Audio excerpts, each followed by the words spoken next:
Welcome back, my fellow Chibits, to a new chapter of Berserk. Chapter 349.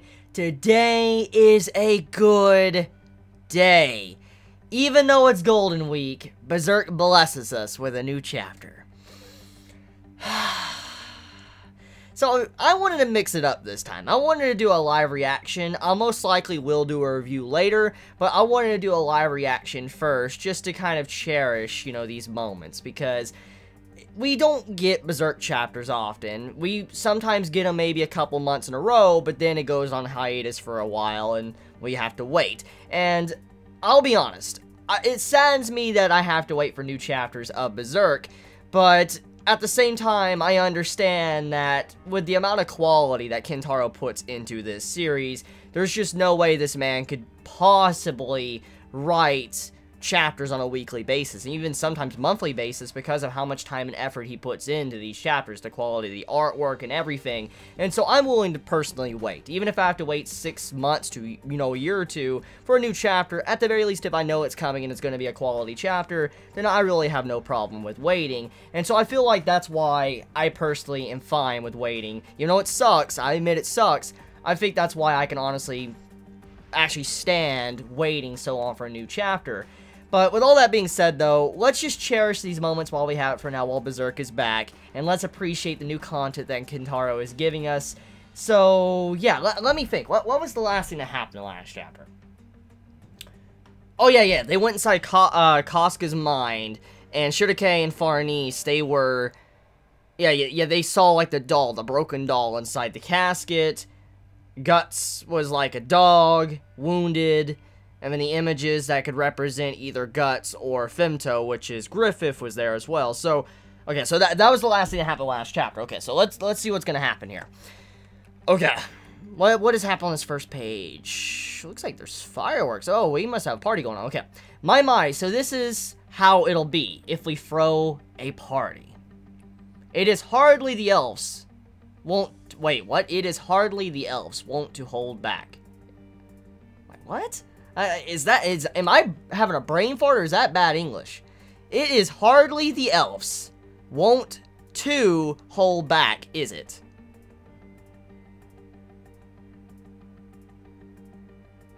I'm probably having a brain fart. Like, what? It is hardly the elves won't to hold back. No, it's no. No. Okay, so we have witches in the sky. Okay. Man, this is beautiful. Beautiful fucking art. Beautiful, beautiful, beautiful, beautiful.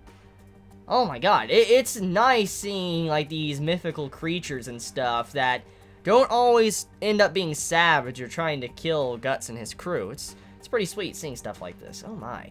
Man, it's beautiful. Those backgrounds and stuff. Okay, let me get to page 2. All this art porn is just amazing. Okay, and we ran through the ghoulies all at once. Bullsh! What is this? He drove drunk?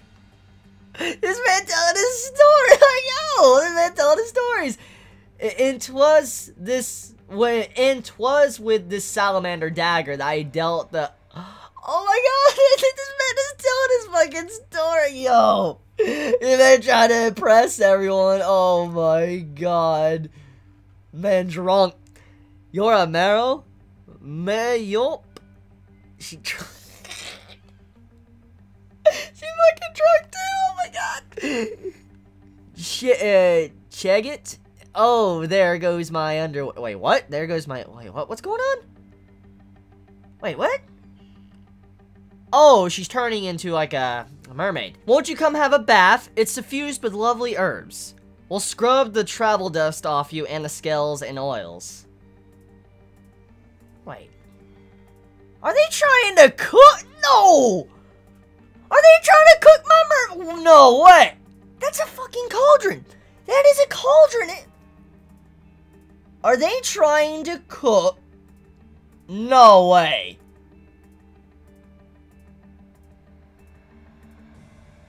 Oh, what the fuck? Yo, what? Are they trying to eat her? What the fuck? Well, that got a little bit dark. Oh my god, the dwarves. Of course that man would be hanging out with the dwarves. You're not a half-bad bunch. Work. Work. Why am I condemned to serve you? Dude, this chapter's it's very happy. Like, this is so un-Berserk-like, it's actually frightening. Oh, man. This is grim. Fuck. Fuck is sitting there working. Oh my god. This is a very happy chapter. 3 pages in. There has to be some dark stuff in here. Kentaro doesn't do this often. Oh, okay, we're getting into guts. Okay. Man, I love the background. That is a really, really nice background. Oh, man. That might be thumbnail, too, with that guts picture right there. Okay. Room for 2 more, Chief. Just us guys here. Let's indulge ourselves and watch the cherry blossoms. Oh, so it's cherry blossoms. Oh, man. I can already imagine in my head now how beautiful that must be. Damn. Sadly, the anime is shit, so we'll never get to see a quality scene like this animated. Let's indulge ourselves and watch the cherry blossom. Okay.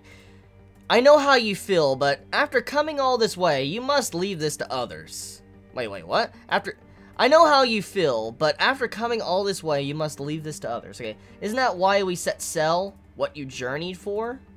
Well, that said, you don't seem too good at that sort of thing. Wait, are they just having a casual conversation? What? Yo! I did not know how much I needed this. My lord, what? After coming all this way, let's leave this to others. Right, but you know, a lot has changed for me. Damn. That character development. That character development with Guts. Oh my god. A lot has changed for me. Whew! Damn. A lot I've realized on this trip. If you're alone, if it's just your life, you can use it however you please. Is that the Serpent Baron? That's the Apostle. Wow, that brings me back. That brings me so far. Damn. I remember when I was talking about that in just chapter reviews when I first started. Yo, the nostalgia, right? Oh my. The nostalgia. Oh. If you're alone, if it's just your life, you can use it however you please. Wear yourself out. Get cut to ribbons. Doesn't matter. But when there's 2, the blade grows heavy. Oh my god, dude. I'm getting them feels right now just thinking of Guts' journey and how much he has changed and realized. Fighting like death doesn't concern you because... fighting like death doesn't concern you becomes a thing of the past. I couldn't handle things on my own. Wow, Guts just acknowledging how much he has changed. Wow. It makes sense. If we remember Guts' character from the beginning, he was someone that, you know, after the eclipse, he declared war on demonkind.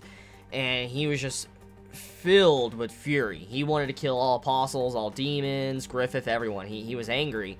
And he was alone, and he didn't really care even if he died. He was just like a dead man walking. He had no concern. He just kept trudging forward.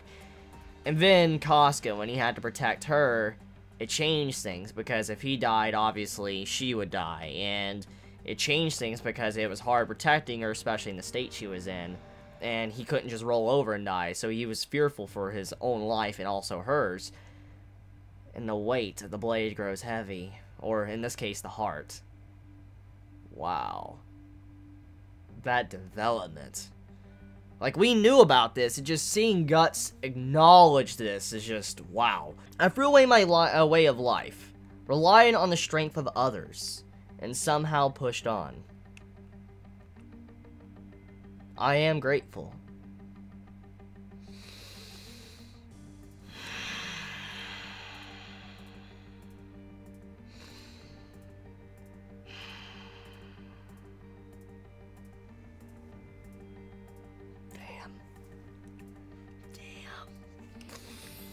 Just seeing this man acknowledge his journey, people he's traveled with, and that's changed. Oh my god. This is like just looking back at everything. Wow. Memory lane. To hear something so sincere coming from you. We know it's sincere because we know how much he's been through and how he's developed. Getting tipsy already. Could be. But I guess I've had a similar experience. Things have changed for me too on this trip.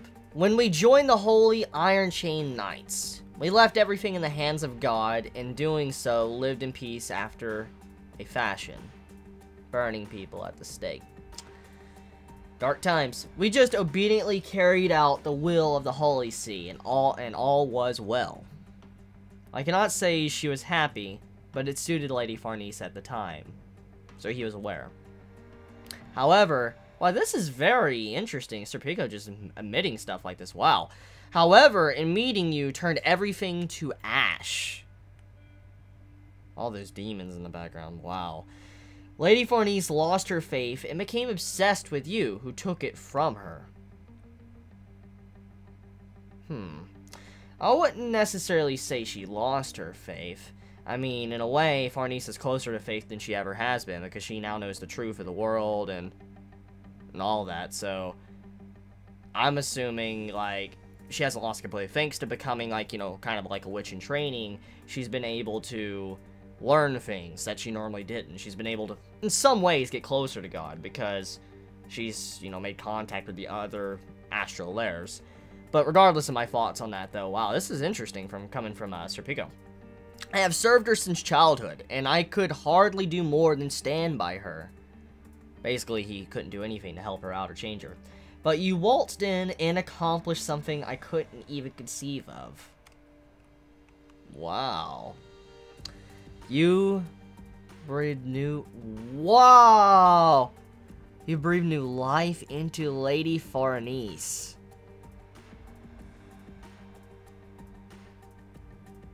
Wow, Sir Pico, you have grown as a person to even admit that. For the man to even admit that. Wow. Whoa. The development, right? Yo. Oh my god. Truth be told, I fought to kill you many times.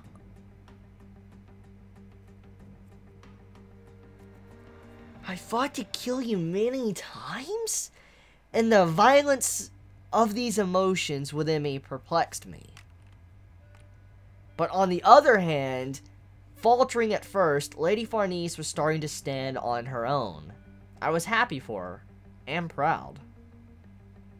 He saw changes in her, which we've all seen. She has developed a lot. Like, oh my. Like, Farnese has developed a lot as a character. I didn't like her at first, but I really like Farnese as a person. And then I noticed it. It's because of Miss Casca that Lady Farnese is stronger. People have someone to protect, grow, in order to do so.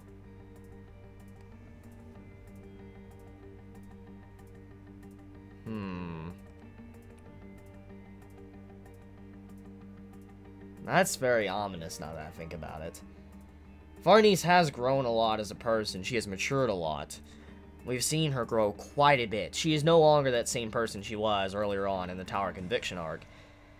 But at the same time, though, a lot of her growth is because of Casca, her being a caretaker to Casca. And without Casca and her watching over Casca, she wouldn't have changed as much as she did. And she has this dependence on Casca in a way, because that's how she had her own role in the group. But because of her learning magic, she found a new role, a new purpose as well, besides what she was already doing. So she no longer is just connected to Casca. But this does bring up a very solid point about, you know, Farnese. She's changed thanks to Casca. I wonder how she's going to feel when she no longer has that job to protect Casca.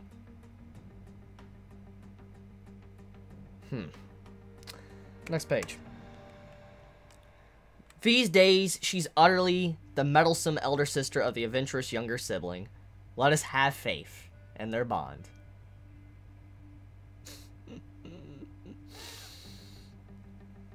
Oh my god. Oh my god. Wow. So just have faith in them, their relationship. Wow. Oh, man. Serpico, for you to even admit these things, it just, wow, that blows me away how much he's developed. And as for me, opening up to my fellow travelers like this is a change. Definitely it's a change.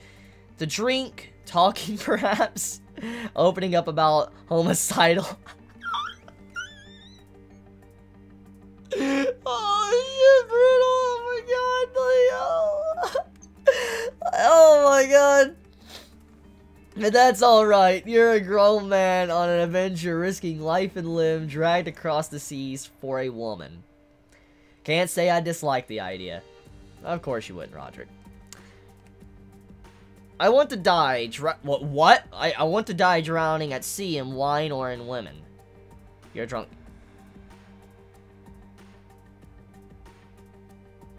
Okay. Not to shit on the happy mood going on here, but that's a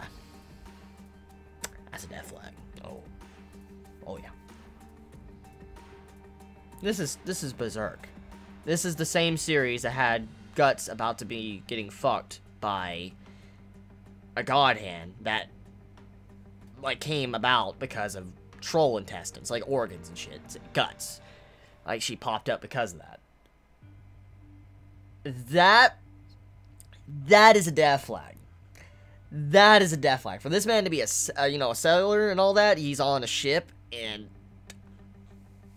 I want to die drowning at sea or in wine or in woman. Oh, knowing Kintaro, if you're going to die, and if it's probably gonna be all of those things, you're gonna die drowning in blood, which that's wine, because wine is also equal to blood. Symbolic, biblical symbolism, stuff like that. And this does have a lot of biblical symbolism, Berserk does. So, drowning at sea, a sea of blood, which wine, and then women, most likely the bodies of women, or, I don't know, like, female demons all around him or something, or whatever, just, yeah, that man dead. Roderick dead. Like, that man dead. Like, that man just, he wrote his death warrant. He dead. Oh, shit. Okay, and more than anything, there's no guarantee your wish will be her wish. Well, that's ominous as well. Guts remembering that right when we go into the dreamlike state of Casca. I've talked about this extensively already, that what's to say Casca wants to remember? What's to say Casca, wants to know everything or accept everything? Even if she is aware of everything, what makes her want to truly face that? I mean, what if she just doesn't want to see Guts? I mean, there's just so many things there, so for Kintaro to put that in, obviously, that's definitely going to hold a lot of weight in this. Okay, so they're traveling, a lot of wind pushing them back, damn. We've walked quite a ways. Where are those flower petals leading us? Oh, it's like soccer petals, They're fighting the wind. Here, both time and space are ambiguous, but I believe we should be coming across another sign soon. Master, is that... There's a light. Oh, there's a fire. This is a campfire. Oh, that's warm. Let us rest for a moment. But wait, what does it mean? Is that Guts? Is that Guts? That is Guts from the past. Is that Golden Age Guts? That's... Dude, when you see Guts like that, oh my god, when you look at Guts, just his back alone and his hair, you could just see, oh my, the stress and everything he's been through has not done him well for his body. Damn. He looks so young like that, and then you see, wow. This is a fragment of Casca's memories. That back, this person is a campfire of dreams, huh? Kind of reminds me of the bonfire from Dark Souls, now that I think about it. A campfire of dreams. You smooth talker, you sound like a princess. Oh, man. Wow. These emotions I have in me just seeing Golden Age cut. It feels like, dude, it's been years. It's been years since I've seen that. Oh, wow. It's Guts from before he met us. A Guts I do not know.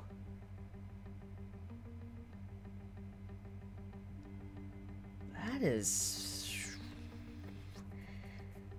Why do I have a feeling that something's really bad gonna happen with Farnese in this? Because of Casca. Kentaro's making it very apparent that Farnese has a scary attachment to Casca and also Guts. Like, we know she has love for Guts. We know Farnese loves Guts. She has feelings for him. And because of her previous actions from the past and what type of person she is, we know she's definitely... She pretty much could be considered kind of a yandere in a way. So, I have a bad feeling about her seeing these memories of Guts and how Casca was to Guts. So we've seen this jealousy in Farnese's mind before. I sense these emotions. They were Casca's feelings at... Oh, fuck. Oh, fuck. I know what you're doing there. I know what you're doing there, Kentaro. Let me... quotes on this, okay? Let me quote this. I sense these emotions. They were Casca's feelings at the time. Bittersweet, yet gentle. A curious sensation. End quote. That means that these memories that they are finding of Casca, they can feel the emotions from what Casca felt. That means that we all know, as readers of Berserk, we're fully aware of how dark the series can get. We know these two are going to definitely encounter the eclipse. Common sense. That means if they feel the exact same emotions that Casca felt at that given moment, that would mean that once they recover the memory, or see a memory of Casca getting raped by Griffith, they're gonna feel that, which in turn might break them. Oh, fuck. Oh, fuck. Oh, that's not good. That's not good at all. Can it? But you're right. You could scatter them just by blowing. So all of these little flames throw themselves into the... What's this?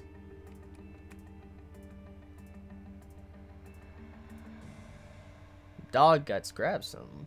What is he doing? I see. Open it for him, please. Are you sure? All those little... The mini Casca is so cute. We meet again. That's funny as hell, just seeing how Dog Guts, he's just coming in trying to help out Casca, and she runs away and scared. Is that part of the doll? That's clearly part of the doll. Oh shit, it fixed it. The doll is repaired. That is in accordance with the laws of this world, it seems. We gather the pieces of Casca's memory scattered across the wasteland. The doll is mended, and then surely... It's those shadowy figures again. They brought friends this time. It seems they intend to impede our progress.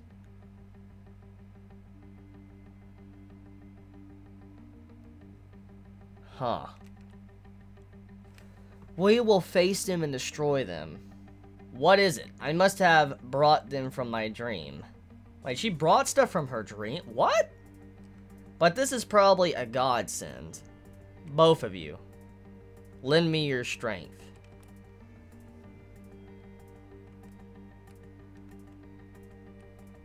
What the... It's one of the... Wow, it's one of those stone, like, golems. Incredible, it's a dream after all. Oh, shit! Messing up the freaking bat creatures. Oh, man. Holding fast to Casca's bonds, their soul-searching journey grows ever harsher. Berserk continues late May. So we have another chapter confirmed for next month. Okay, that's good to know. That's good to know that we have another chapter. So,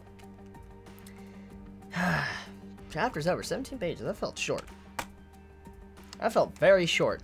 So, now that I finished, the chapter, let me kind of do a brief thoughts on this. So, obviously, this chapter is very happy, but there is a lot of death flags I want to point out, like I've noticed. Like, let me just back up a couple of pages, because there is some scary-ass death flags throughout this entire chapter that becomes very obvious when you really look at it.